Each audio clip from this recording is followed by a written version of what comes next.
দর্শক, এই মুহূর্তে আমরা আছি রাজধানীর কমলাপুর স্টেশনে চলছে রেলওয়ের রানিং কর্মচারী যারা আছেন তাদের কর্মবিরতি। সেই কর্মবিরতির কারণে সারা দেশে রেল যোগাযোগ এখন বন্ধ আছে।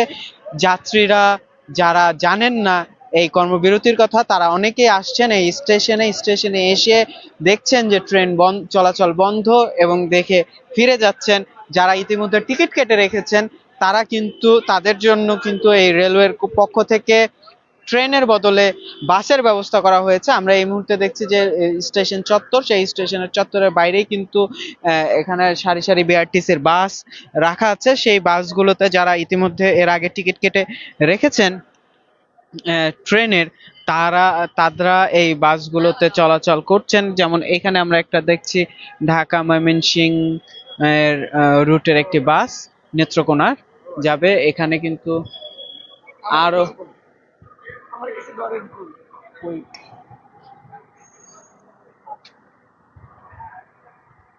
আমরা আমরা দেখছি এখানে আরেকটি বাস প্রস্তুত করা হচ্ছে ঢাকা চট্টগ্রাম রুটের জন্য।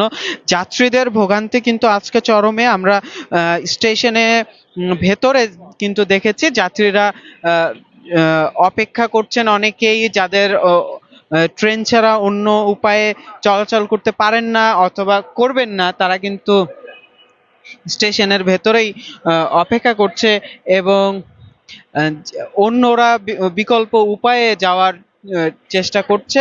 এখানে যেমনটা আমরা দেখছি যে একটি চট্টগ্রাম রুটের একটি বাস এখানে প্রস্তুত করছে। আমরা একজন বাসের একজন কর্মচারী আমাদের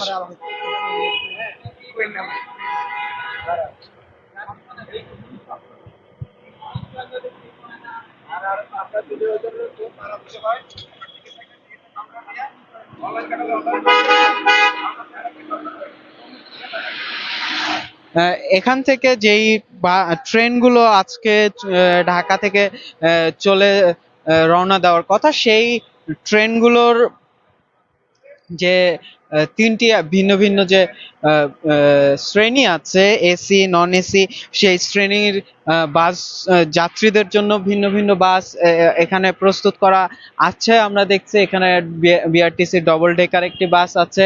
এসির যারা টিকিট কেটেছেন তাদের জন্য এখানে কিন্তু এসির এসি বাসগুলো প্রস্তুত করা আছে। আমরা একটু যাত্রীদের সাথে কথা বলবো, তাদের এই যে বিকল্প উপায়ে তাদের ভ্রমণ করতে হচ্ছে এই বিষয়ে তাদের মন্তব্য কি, তাদের বক্তব্য কি।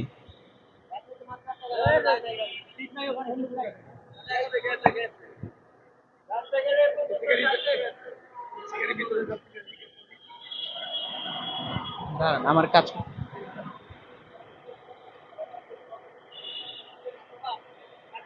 এখানে আমরা একটু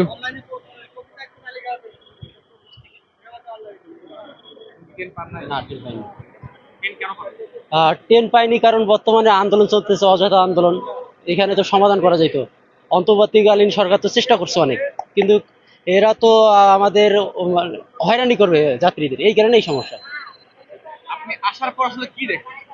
আসার আমি আসছি আজকে আসছে এখানে, সকালে আসছি, সকালে এসে একটু কাজ কাজ ছিল অফিসিয়ালি, এটা করলাম, তারপরে চলে যাবো এখন। এখানে এসে কোনো বাস নেই, বাসে সিট নেই। বিআরটিসি বাস দেওয়া হয়েছে কিন্তু বাসে কোনো সিট নেই, রাজশাহী সিট নেই। যারা যারা রাজশাহী, আমি বলি রাজশাহী রুটে বেশ কয়েকটা বাস অলরেডি গেছে, এখন আরো কয়েকটা বাস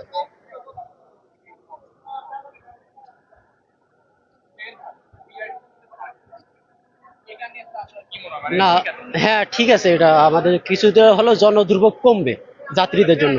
যাদের খুব প্রয়োজন তাদের জন্য খুব ভালো করতে কাজ করতেছে এটা বিআরটিসির পক্ষ থেকে। সরকারও ভালো কাজ করতেছে এটা। আমি এখানে দুটায় আসছি, দুটা থেকে আমরা তিনজন আছি, তো সিট পাইনি আর কি। আমি আমি আগের প্রশ্নটা একটু আবার করি, যে ট্রেনের বদলে সরকারের পক্ষ থেকে যে বাসের ব্যবস্থা করা হয়েছে, একজন যাত্রী হিসেবে কি মনে হয়, এটা কি যথেষ্ট হলো? এটা যথেষ্ট না, কিন্তু সাধুবাদ জানাই এই সিদ্ধান্ত থেকে, কারণ না হলে আরো অনেক ভোগান্তিতে পড়তে হতো যাত্রীদের। যারা যাওয়ার তারা সরাসরি যেতে পারতেছে, কিছুটা ভোগান্তি হচ্ছে, কিন্তু আমাদের এটা তাড়াতাড়ি সলভ করা দরকার এই বিষয়টাকে।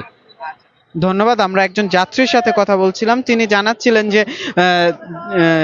যে যদিও ট্রেন বন্ধ আছে, ট্রেন চলাচল করছে না, তবুও সরকারের পক্ষ থেকে যে বাসের ব্যবস্থা করা হয়েছে, এই বাসের ব্যবস্থা করার জন্য তারা সাধুবাদ জানাচ্ছেন।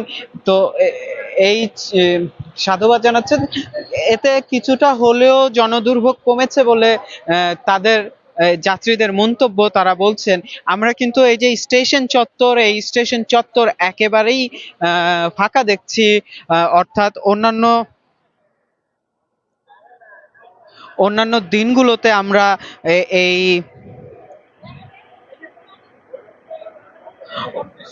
ও অন্যান্য দিনগুলোতে আমরা এই স্টেশনে যেই পরিমাণে যাত্রীদের উপস্থিতি দেখি, যেই পরিমাণে কর্মযোগ্য দেখি, সেই কর্মযোগ্য কিন্তু এখন চোখে পড়ছে না। অনেকটাই কিন্তু ফাঁকা। যারা সকালবেলা এসেছিলেন তারা কিন্তু ইতিমধ্যে যার যার গন্তব্যে বিকল্প উপায় অথবা এই যে সরকার যে কর্তৃপক্ষ কর্তৃক যে বাসের ব্যবস্থা করা হয়েছে সেই বাসে করে যাচ্ছেন। আর যারা এখন আসছেন যে টিকিট না পেয়ে বা ট্রেন না পেয়ে, তারা কিন্তু ফিরে যাচ্ছেন। অর্থাৎ যাত্রীরা কিন্তু এখানে অপেক্ষা করছেন না, অনেকেই আবার এখানে অপেক্ষা করছেন। তারা অপেক্ষা করছেন যে যে আলোচনা চলছে এই মুহূর্তে কিন্তু কর্তৃপক্ষের সাথে যারা আন্দোলন করছেন তাদের আলোচনা চলছে। এই আলোচনার পরবর্তীতে কি ফলাফল হবে, ট্রেন চলাচল কি শুরু হবে কিনা, এই ঘোষণার অপেক্ষায় অনেক যাত্রী অপেক্ষা করছেন। এরপরে তারা সিদ্ধান্ত নেবেন যে তারা কি করবেন এখান থেকে। এই ছিল আমার কাছে কমলাপুর স্টেশন থেকে সর্বশেষ। এতক্ষণ আমাদের সাথে থাকার জন্য ধন্যবাদ। নন্দন টিভির সাথে থাকুন। নন্দন টিভির ইউটিউব চ্যানেলটি সাবস্ক্রাইব করতে ভুলবেন না, ফেসবুক পেজটি লাইক করতে ভুলবেন না। ওই সময় যেমনি করতে হয় তোমারই করতে হবে।